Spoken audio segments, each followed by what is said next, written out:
Hello everyone, good morning. कैसे हो आप सब? स्वागत है आप सबका मेरे नए ब्लॉग में। आज एक बात दिल से कहना चाहती हूँ। जब एक लड़की शादी करके नए घर में आती है तो हम बहुत आसानी से कह देते हैं अब यही तुम्हारा घर है। लेकिन क्या सिर्फ इतना कह देने से वो उस घर को अपना मान लेती है? नहीं, उसे समय लगता है।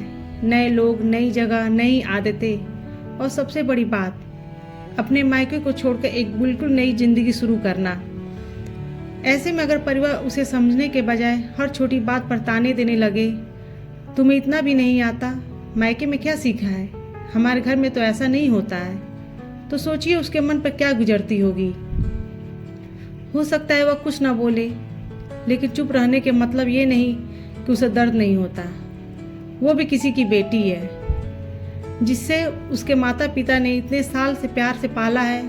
वो जब आपके घर आई तो उसे सिर्फ जिम्मेदारियां मत दीजिए, थोड़ा अपनापन भी दीजिए।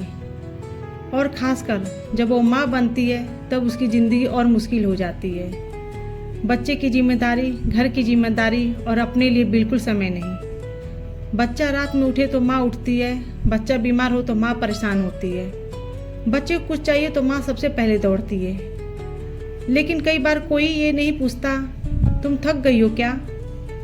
कितना अच्छा हो अगर घर में कोई एक दिन उससे कह दे तुम थोड़ी देर आराम कर लो, मैं बच्चे को देख लेता हूँ। यह बहुत बड़ी मदद नहीं, लेकिन उस लड़की को ये महसूस जरूर होगा कि मैं इस घर में अकेली नहीं हूँ। घर में बहू आ गई है, इसका मतलब ये नहीं कि अब घर का हर काम उसी की जिम्मेदारी है। वो परिवार का हिस्सा है और परिवार में जिम्मेदारियां बांटी जाती हैं, किसी एक इंसान के ऊपर छोड़ी नहीं जाती। सास से भी एक बात कहना चाहती हूँ। आपकी बहू जब पहली बार इस घर में आई होगी तो उसे बहुत सी चीज़ें नहीं आती होंगी। आपने भी कभी ना कभी किसी चीज़ को पहली बार सीखा होगा, इसलिए उसे हर गलती पर ताना देने के बजाय प्यार से सिखाइए। उसे ये मत महसूस कराइए कि उसे हर दिन खुद को साबित करना है, बल्कि ऐसा माहौल दीजिए कि वो गलती करने पे भी आपसे कह सके माँ मुझसे ये नहीं हो पाया, और उसे डर ना लगे। क्योंकि रिश्ता डर से नहीं, भरोसे से मजबूत होता है। और एक बात हम सबको सोचनी चाहिए, अगर आपकी अपनी बेटी शादी करके किसी घर में जाए और वहाँ उसे हर छोटी बात पर ताना मिले, उससे बिना रुके काम करवाया जाए और उसकी परेशानी को कोई ना समझे, तो क्या आपको अच्छा लगेगा?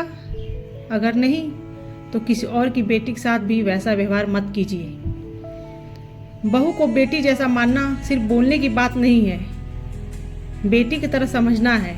जब वो थकी हो तो समझना है, जब वो चुप हो तो पूछना है, जब वो परेशान हो तो उसके पास बैठना है, और जब वो कुछ अच्छा करे तो उसकी तारीफ भी करनी है। क्योंकि कई बार एक छोटी सी तारीफ भी किसी इंसान को बहुत हिम्मत दे देती है।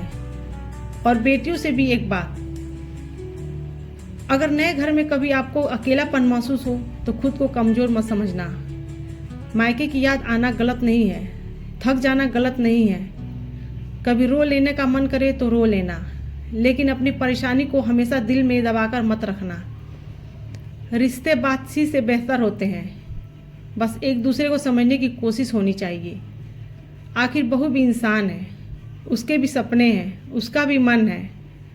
उसे भी कभी प्यार चाहिए, कभी सहारा चाहिए, और कभी सिर्फ इतना सुनना होता है, तुम चिंता मत करो, हम हैं ना।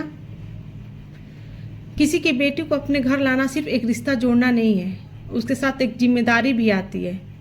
उसे ऐसा घर देना जहां उसे हर दिन ये साबित न करना पड़े कि वो अच्छी बहू है, बल्कि ऐसा घर देना जहां वह दिल से कह सके हाँ, अब ये घर सच में मेरा भी है। क्योंकि घर बड़ा कमरों से नहीं होता, घर बड़ा तब होता है जब उसमें रहने वाले लोग एक दूसरे को दर्द को समझते हैं। अगर आपको मेरा ये बातें अच्छी लगी हो तो आप लाइक और कमेंट जरूर करिएगा। मिलते हैं आपसे फिर से नए ब्लॉग में। राधे राधे।